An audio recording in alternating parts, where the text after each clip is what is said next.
25 سالên Rêber Abdullah Öcalan di girtîgeha Êmiraliyê de dibin tecrîdeke giran de ye û ev zêdetirî 2 salan e tuagahî jê nayên girtin. Careke din dewleta Tirk li Rêber Abdullah Öcalan cezayê dîsîplînê birî. Ev jî ji bo pêkhateyên herêmê fikaran çêdike. Endamê Encûmena Malbatên Şehîdan ya Şehba, Azad Mustafa Slêman nerazîbûn nîşan da û bang li dewletên navnetewê û spîtî kir ku bi erkên xwe rabin.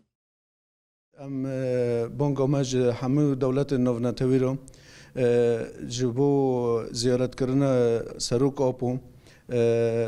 دنگ مج سپیتی رو جبو زیارت کردن سروک آپو بهلن محامی مالبت در بازی جام سروک آپو ببن امروز سروک آپو بزن بن چاویم و 2 سال زیاده تجدید زیاده کردن زر روشه سروک آپو ام نزن چا گاهی مج جبو سروکن ام دخوازن نکی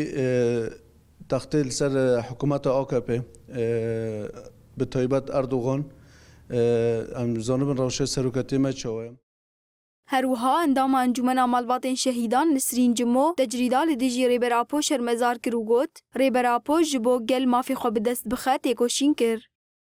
تجی سر سروکتی گران کرنه نه دلن مالبته سروکتی دربازی جنبه نه دلن محامی درباز به و نه تا گاهی جی ددن وی ملتی ام دغازن گاهی که ام سروکتی ببیسن محامی و باردن جام مالبته باردن جام دقونین علامه دو گینسون کات حبسه مالبت داره و زیارت که حتی نه زیارتی وی نینت نه ام وی تشتی شرمزار دکن چما ام بون دولت حمیو دکن ام دبین ددی وی تشتی بسکنن لهمبر وی تشتی بسکنن چعفی خفکن گاهی خفکن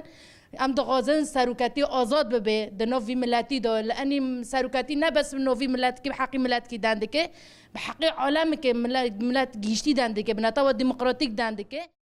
لهمبري گران کرنا تجریده و قدخه کرنا هفدیتنê bi Rêber Abdullah Öcalan re li seranserî herêmê çalakiyên şermezarkirinê tên eldarxistin. Gel di çalakiyên xwe de tekez dike ku ew ê bi bilindkirina asta têkoşînê azadiya Rêberapo misoger bikin.